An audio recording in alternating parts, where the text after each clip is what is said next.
And that's where we leave it. North Queensland Television News for Wednesday, 31st of August. I'm John Hurst. Good night.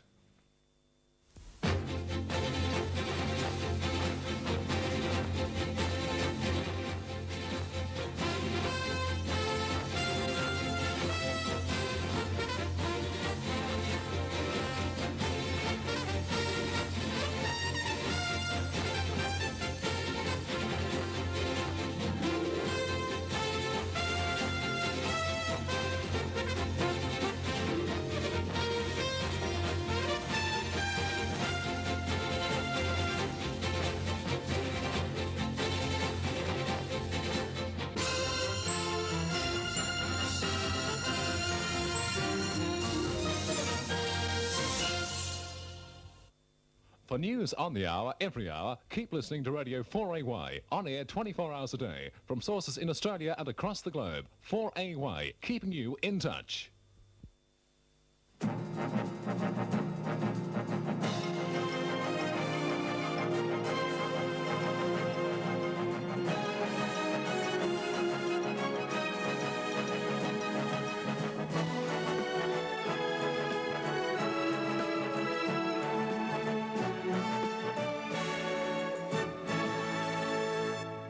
Tonight, a big turnout for the funeral of the Philippines opposition leader, heavy street fighting as Beirut becomes a battlefield, and a day of activity aboard the space shuttle.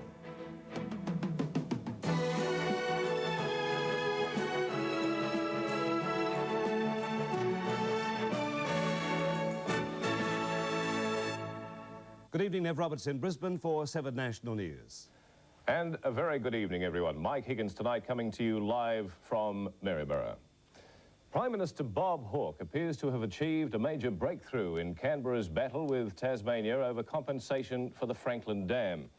Mr Hawke flew to Tasmania today for negotiations with Premier Robin Gray, and as Lee Hatcher reports, the talks broke important new ground. This was the first time Mr Hawke had flown here since becoming Prime Minister. The first time he's had to face the music over the government's decision to stop the Franklin Dam. The Greenies were out in force to give a warm welcome to the man who'd stopped the dam. But in the city, Hobart turned on some of its foulest weather for Mr Hawke. He was here to meet this man, Tasmanian Premier Robin Gray. The two men resembled a pair of prize fighters pacing their dressing room before a big battle. Today, it was over money, compensation for the Franklin Dam, for the preservation of this area. Robin Gray wants money for alternative power generation and employment programs. He wants compensation for the work already carried out on the dam and for the loss of potential power resources here. Total cost, $3.5 billion. After the talks at this lunch, Mr Hawke had no assurances for Robin Gray about money. He simply repeated a promise. My government has promised that no Tasmanian would be disadvantaged or be out of work as a result of the stopping of the Gordon Below Franklin Dam, and that Tasmania's power needs would be taken care of. We will stand by that pledge. The Prime Minister also gave Tasmania a draft agreement for the funding of alternative employment schemes. And again, Bob Hawke, the negotiator, won out.